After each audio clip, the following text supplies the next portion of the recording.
taarifa za NTV Mashinani. Baada ya kipindi kirefu cha mvua kubwa zilizoshuhudiwa mwaka huu, mazao ya mahindi katika maeneo ya Molo na Kuresoi yalifanya bora zaidi. Hata hivyo, kuna hofu kwamba wengi wao waliauza yakiwa mabichi kwa kiasi kikubwa na huenda kukashuhudiwa uhaba wa mahindi hapo mwakani. Mwandishi wetu wa Molo Jimson Ndungu anatuarifu zaidi.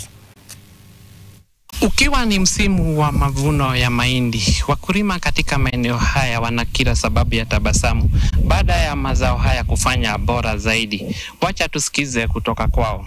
Kweli Mungu ametupatia chakula kingi, lakini kwa vile maoni yangu nimeona sana mahindi mabichi yaliuzwa sana yakiwa mabichi.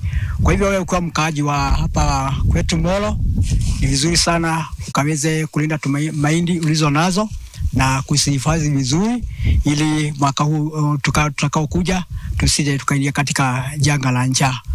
Okay, mimi yangu ni kuikausha kwa sababu watu wengi wameuza sana ikiwa mbichi. So yangu ni kuikausha ili nisiweze kukosa chakula ya mwaka. Next year tunaomba serikali tusaidie at least tupate mbegu na fertilizer ili tuweze kuendeleza hii ukulima.